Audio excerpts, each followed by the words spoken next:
Okay, so when Benny sent me this paper, I wrote down a number of keywords. So first of all, randomized control trials, then non-profit organization, healthcare, Democratic Republic of Congo, social impact. And I said, oh, wow, I don't really know very much about any of these. And then there was the word governance, okay, so I was very happy. Okay, this being said, I then read the paper and I said, wow, this is really not that hard to understand.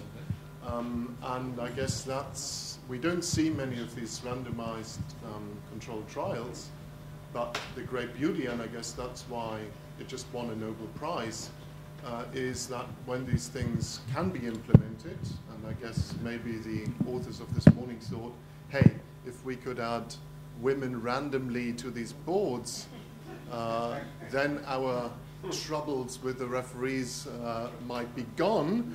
Okay, now unfortunately we can't really do that. But they could, okay, so we have a chance here to actually see how a randomized controlled trial can be applied to the question that we have for the second day today. So I thought that was very interesting to just see how that works. So I'll go through the paper, what I understand, and then also reflect a bit, what people have actually said in general about the limitations of randomized control trials. So first maybe then turn to the governance of non-profit organizations. I also thought this was very interesting. We don't see too much of that, but actually we forget that many organizations, including large organizations out there, non-profit, and that we had meltdowns in these organizations. I mean, Germany, we had maybe some of the largest governance scandals actually in the non-profit sector, Christian-run organizations, the automobile club, very large organizations, big governance problems. I saw years ago a paper by David Yerma talking about museums as being the organization with the worst governance problems. As a curator can basically do whatever the curator wants with their money, and what does that imply for the contracts. So I think this is actually a very interesting area to study. Mike Weisbach has worked on profit versus non-profit hospitals in the US. So now with this whole explosion about purpose and profits supposed to become more non-profit, I think this is actually something that is good to study. So that just for starters is a very good thing. And in this case, of course, when you talk about development, this is of course also very important. Now the governance treatment in the paper consists of two things. So one, there's auditing. So there's that's auditing. That's not hard to understand.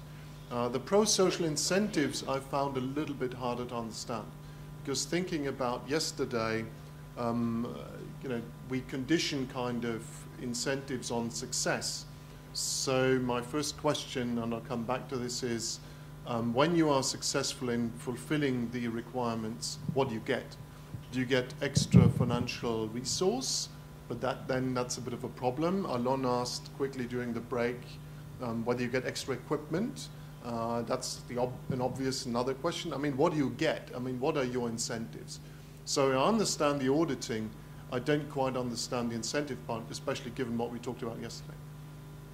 Now then, the setup is, in terms of the outcomes, it's easy to understand. So there are these two outcome variables that we care about.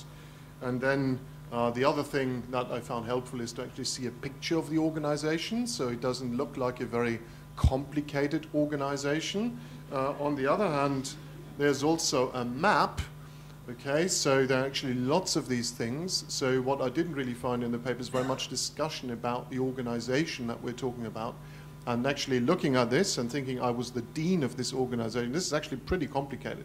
So is this organized as an association, or does this have a hierarchical structure? Who's the boss of each center? Who's the regional boss? Are there control lines? Are there reporting lines? So although this looks incredibly simple, it actually is maybe a more complex organization than one thinks. And the paper doesn't really talk very much about that. And maybe that's something you could explain a bit more. Then the results I thought were really, you know, they definitely meet the Bernie test, okay? And then they're incredibly simple, so, you know, I can just see how this is super attractive. And again, I could just see Alexander, you know, and Carl go, wow, this would be nice, okay? You have the women randomly allocated, and there's Bernie's, you know, T stat of 3, you know, the index is just different. There we are, you know, end of discussion, okay? Great, okay. Now, okay, so what does Esther Duflo say? Okay, so she has this slogan, what works, okay, so that's a good slogan. Now, the advantage, of course, is it's a clear question, clear setup, straightforward statistics, but let's not forget the Angus Deaton, also Nobel Prize winner, a critique, because he says, okay, what works, that's a good question, but let's not forget is about the question, why do things work? Because this is, in the end, what science and Renaissance man was built on. Why do things work? So just saying what works is maybe not good enough. Okay, does that apply to this paper? Well, it does have theory. Okay, so that's good. We are testing a theory, so I don't think that Angus Deaton criticism applies completely here. Now, can we extrapolate from these results? So, you know, could you then add, you know, if the World Bank sees these results, could it say, well, let's do the treatment for all programs that the World Bank does? Well, you know, there Angus Deaton comes in, because before I would, you know, if I had to judge on this, I would say I would first like to understand the organization that we're dealing with here a bit better before I would advocate this. And it's only then that I could say, yes, we can also do this in Burundi or whatever other country we want to have this treatment. And just saying, okay, this works, it's going to work everywhere, that I'm not completely convinced about. So to summarize, A, to convince me of this, you have to convince us that the incentives are not related to the outcome. So you get more resource and then give Bruce a better outcome in the treatment group. And, you know, if that's okay, then, you know, the question is, can we generalize from the specific result, which seems then very robust. Thank you.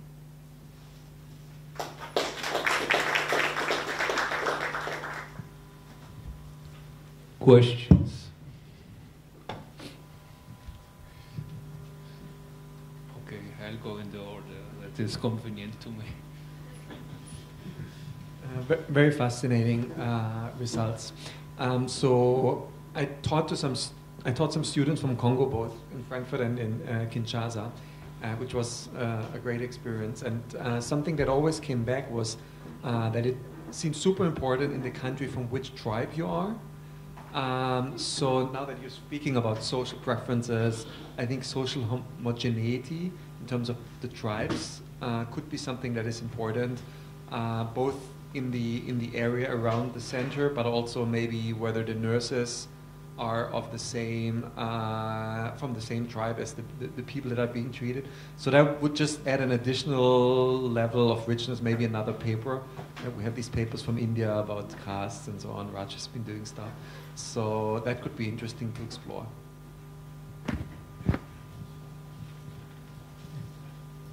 Fascinating paper here. Do you have two governance treatment? One is incentive to get additional funding. The other is auditing, which also includes the coaching on management skills. So I wonder whether it is incentive or, I mean, I suspect they don't have a basic management skill. So is it more of the management skill they need? So I mean, I don't think you can distinguish between the two, but that would be interesting to see.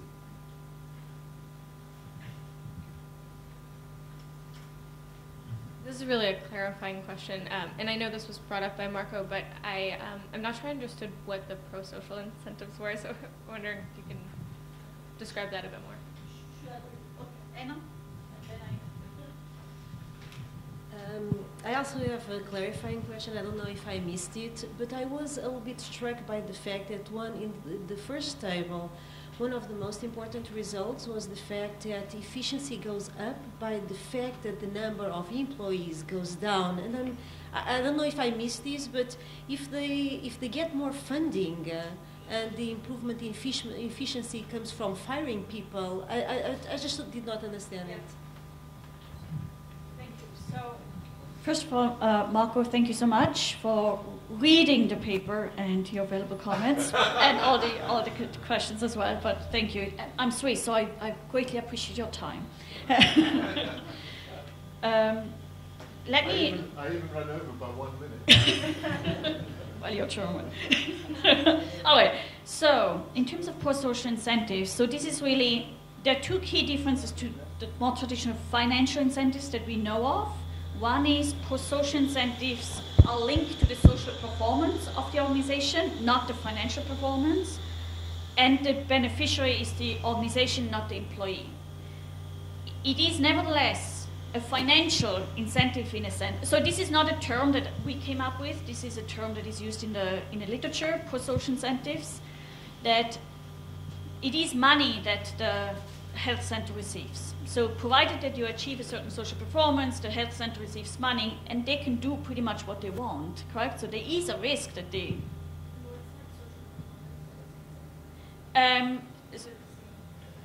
So it's not linked to our outcome variables, but I agree with you, we should probably provide more details in the paper. So it's a whole questionnaire of I think 16 pages, several questions about the cleanliness, hygiene, the treatment of patients. So the World Bank, who conducted that experiment, they were primarily interested in the patient behavior. Does it, by improving this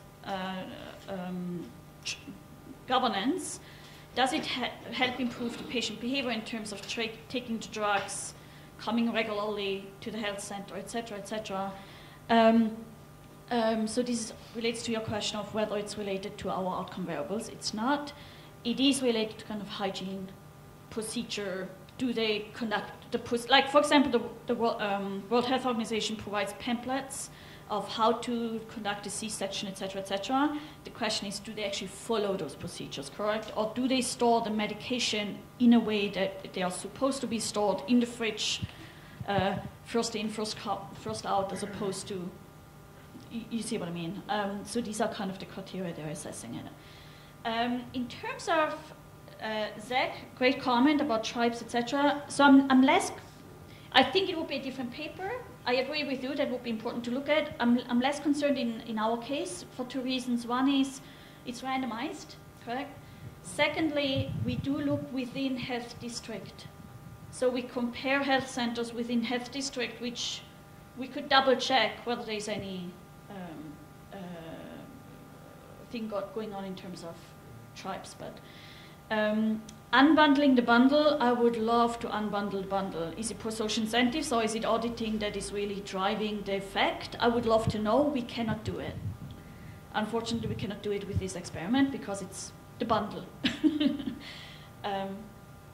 Anna's comment, great comment. So I didn't have time to get it. So improved governance leads to improved operating efficiency, but is it really that they reduce employees? They don't cut employees. So what happens is both treated and control health centers, they increase employees, they do have more funding, so they hire more, but the treatment group compared to the control group hires fewer staff members. So as such, what you see is basically a reduction compared to the control group. Yes? So can you tell us a little bit more about these groups? These are individuals who are located out there, right? These are already a selected group of individuals who are very social anyway, right? You mean the doctors and nurses? I mean everybody, right? The nurses, everybody who's there. Even if they were located in Boston, they're already a selected group. And on top of that, if they're located in there. Mm-hmm. So when you're trying to treat them, I mean, I'm sort of just wondering, like, how far more can I get that entity to improve? And I already kind of talked about individuals who are kind of doing something that most of the people here don't do. So what is it about the social preferences that you think that you're altering when these people kind of live in this rural area, you know, kind of already kind of standing up and kind of, I'm so still struggling to see what is it that the extra. So one, I'm going to answer your question more directly afterwards, but just to make a comparison, we care about teaching. Mm-hmm. Right. Do we? I'm just letting that stand in a room. Kind of in a sense of how can you incentivize us as professors to improve our teaching, correct? In a sense, it's how do you improve, make sure nurses and staff members Right, but and that doctors comes, who are actually working in a health center. that's right, but that's norms, culture, right? So that again, so when you talk about norms and culture within a very rural area where there's like, I don't know, a very small number of people around us and we're in the forest somewhere, and again, we've selected to be there. What else about the cultural norms are you, so again, if you had to design the perfect test, but forget about this test, what is it that you would be looking for to see that these guys are getting more out of themselves, that they're not getting already out of themselves, but already kind of being there and kind of standing up? You see what I'm saying? I'm trying to figure out, you know, most of us teach in places where there's a lot of norms, you know, even beyond the ratings that we get. So there's formal systems and informal systems. What is it about these, what do you see as the systems that exist in rural Congo that you can improve on? Can you give me an example? So one is the pro-social incentives per se, that if you feel you can actually get additional funding for a center that is not well funded, that lacks but then it's not, but then it's Marco's point. Then I don't know that it's like a norm or written or unwritten. It's more like I'm getting an additional machine. It's different, no? I mean, so it's not like a teacher, now you're getting 5 more TAs to help you. So of course you're going to be more productive and a bit more efficient teacher. Your point before was like, I'm a better teacher because I'm going to be somewhat more committed because I see my colleagues kind of be more committed, or something which is, again, more intangible. I don't know. We can talk about it later. I'm still struggling to see the difference, whether it's more financial. It's a good question. My sense is it's not necessarily intangible. It's more the... One is the knowledge and information, correct, how to do it actually better, but the other thing is also... But then it's not governance, is it? And if you get better machines, what's the screening device called? Sorry. Right. Thank you. You can actually literally perform better, correct? So my sense is this, but... I'm looking at Xavier, by the way, and of course I'm thinking about his thesis, you know, and being kind of away from headquarters and under investment. I was slightly inspired by his stuff. All right, we can talk later. Thank you. There are some positive knowledge spillovers. Thank you. On-time performance. Now we invite Jacques.